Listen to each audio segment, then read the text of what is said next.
Assalamualaikum warahmatullahi wabarakatuh. Alhamdulillahirabbil alamin.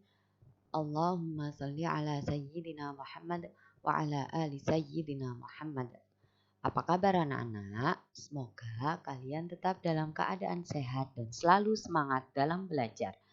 Hari ini kita akan memasuki pelajaran baru setelah 2 minggu yang lalu kita telah melakukan pekan review dan juga penilaian tengah semester atau yang disebut dengan PTS. Hari ini kita akan belajar tentang Al-Quran Hadis, materi belajar tajwid. Materi apa anak-anak? Belajar tajwid. Kali ini tajwid yang akan kita pelajari adalah hukum nun sukun atau tanwin. Oke. Di dalam hukum nun sukun atau tanwin ada 3 bagian. Yang pertama pengertian. Yang kedua adalah kegunaan. Dan yang ketiga adalah pembagian. Ada pengertian, ada kegunaan, dan ada pembagian. Sebelumnya, Ustazah mau bertanya. Pengertian dari tajwid siapa yang sudah tahu? Apa sih itu tajwid? Ya, benar. Tajwid adalah pengetahuan tentang kaidah serta cara membaca Al-Quran dengan sebaik-baiknya.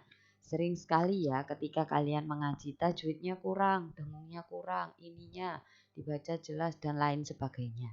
Itu merupakan ilmu tajwid. Ilmu tajwid itu apa? Ilmu tajwid adalah pengetahuan tentang kaidah serta cara membaca Al-Quran dengan sebaik-baiknya. Diingat-ingat ya, bahwasannya ilmu tajwid adalah pengetahuan tentang kaidah atau cara membaca Al-Quran dengan sebaik-baiknya. Kemudian ada lagi, apa sih kegunaan tajwid? Kenapa kita kok disuruh belajar tajwid? Ini dia jawabannya. Karena untuk memelihara bacaan Al-Quran dari kesalahan serta perubahan ketika membaca Al-Quran.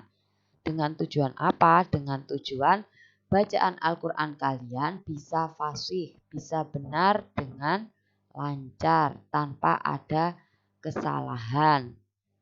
Itulah kegunaan dari ilmu tajwid. Makanya kalian semua disuruh belajar ilmu tajwid.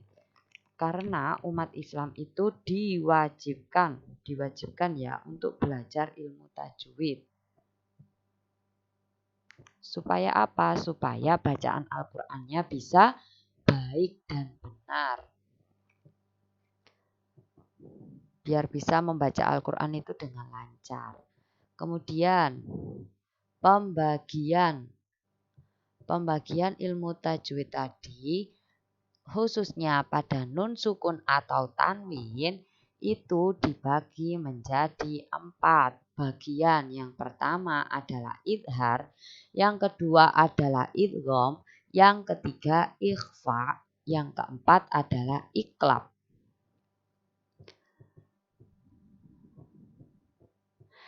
Di sini kita akan membahas tentang idhar halqi. Materi hari ini kita akan belajar tentang idhar halqi. Apa sih idhar halqi itu? Ada yang sudah tahu atau belum? Kalau belum tahu, Ustazah jelaskan ya. Idhar halqi. Idhar halqi menurut bahasa yaitu jelas, terang atau tampak.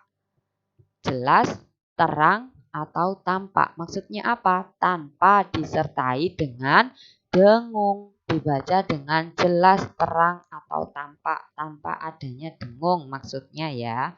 Kemudian halqi itu sendiri adalah tenggorokan. Halqi artinya tenggorokan karena huruf-hurufnya nanti keluar dari tenggorokan. Huruf-huruf idhar halqi nanti akan Ustazah jelaskan. Idhar halki itu sendiri menurut istilah, tadi kan secara bahasa ya, sekarang istilah, yaitu menyembunyikan huruf-huruf tertentu dari makhrajnya atau tempat keluarnya huruf tanpa disertai dengung dan tasydid. Itu dan ya, bukan dab. Mohon maaf karena salah ketik. Huruf tanpa disertai dengung dan tasydid. Jadi, apa yang dimaksud dengan idhar halki? Idhar halki ialah apabila ada nun sukun atau tanwin. Tanwin itu apa saja? Fathatain, kasrotain, dan dummatain. Jadi tanwin dibagi menjadi 3, yaitu fathatain, kasrotain, dan dummatain. Bertemu dengan huruf halki. Maka cara membacanya adalah jelas dan terang. Jadi tidak boleh dengung, tidak boleh disakta. Sakta itu apa? Diputus. Kemudian tidak boleh tawalud atau berlebihan. Nanti Ustazah akan jelaskan lebih detailnya pada contoh bacaan idhar halki. Di sini memasuki materi huruf idhar halki. Nah, tadi sudah dijelaskan apa itu tentang idhar halki. Idhar itu artinya jelas tanpa disertai dengung dan halki artinya tenggorokan. Sekarang kita membahas huruf idhar halki. Huruf idhar halki itu ada 6 ya anak-anak. Silahkan kalian ingat-ingat benar. Jangan sampai salah atau terbalik dengan hukum bacaan yang lain. Idhar halki itu hurufnya cuma sedikit, ada 6, yaitu hamzah, ha, ain, ghain, ha, kho. Hamzah, ha, ain, ghain, ha, kho. Ha, kho. Jangan lupa ngorok ya ketika kho. Kemudian ini Ustazah punya contoh. Dari tadi kita membahas tentang idhar halki, tapi mungkin kalian masih bingung dan bertanya-tanya, apa sih idhar halki itu? Ada nun sukun, ada tanwin, bertemu huruf 6. Gimana maksudnya? Ini dia, Ustazah punya contohnya. Nah, contoh lafalnya. Min ahli. Min ahli. Nah, itu disambungkan. Tidak boleh min ahli. Min ahli. Nah, itu kurang tepat ya, anak-anak. Min ahli. Cara bacanya sama. Min ahli. Tidak boleh mine. Mine. Nah itu juga tidak boleh. Jadi harus jelas dan terang. Tampak jelas. Min ahli. Nah, kenapa kok disebut idhar halki? Karena ada nun sukun bertemu dengan alif atau hamzah. Ya, hurufnya kan tadi hamzah. Hamzah sama alif sama ya. Termasuk huruf idhar halki juga. Min ahli. Karena ada nun sukun bertemu dengan alif yang huruf halki. Kedua, contohnya qaumin hadin. Qaumin hadin. Bacanya qaumin hadin. Kenapa kok disebut idhar halki? Coba kalian tebak kenapa? Ya, pintar sekali. Karena ada tanwin bertemu huruf ha. Tanwinnya berupa apa? Berupa kasrotain. Kasrotain bertemu dengan ha. Kemudian contoh yang ketiga adalah pada huruf ain. Pada huruf apa anak-anak? Huruf ain. Huruf ain, contoh lafalnya jannatin aliyatin. Jannatin aliyatin. Nah ini tanwinnya berupa kasrotain bertemu dengan ain. Maka disebut dengan idhar halki. Loh hurufnya keluar dari tenggorokan. Lebih terasa, lebih tampak. Min, ahlin. Gitu ya. Kemudian contoh yang keempat ada ghain. Bacanya min ghilin. Min ghilin. Tidak boleh. Min hilin. Tidak boleh. Apalagi diputus. Disakta. Berhenti sejenak. Min ghilin. Ambil nafas dulu. Itu tidak boleh ya. Satu nafas. Min ghilin. Nah itu satu nafas. Kenapa? Sebabnya kok disebut dengan idhar halki? karena ada nun sukun bertemu dengan ghain. Nun sukun bertemu dengan ghain. Kemudian contoh selanjutnya adalah pada huruf H. Contoh lafalnya narun hamiyatun. Narun hamiyatun. Bacanya narun hamiyatun. Kenapa kalau disebut dengan idhar halqi? Karena ada dumatain bertemu dengan ha. Narun hamiyatun. Itu ya cara bacanya.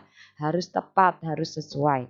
Kemudian pada contoh berikutnya adalah huruf kha. Huruf apa anak-anak?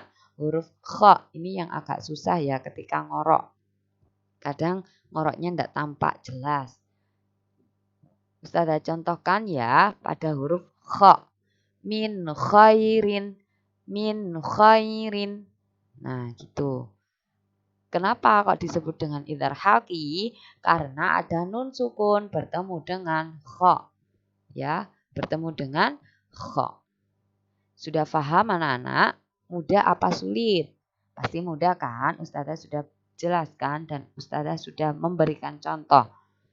Tinggal kalian mencatat apa yang sudah Ustazah berikan. Mencatat di buku tulis Al-Quran Hadis. Dan kalian pelajari. Ketika ada kesulitan silakan ditanyakan ya. Pelajaran hari ini cukup sampai di sini. Sekian dari Ustazah. Kita baca bersama hamdalah. Alhamdulillahirabbil alamin. Ustazah akhiri. Wassalamualaikum warahmatullahi wabarakatuh.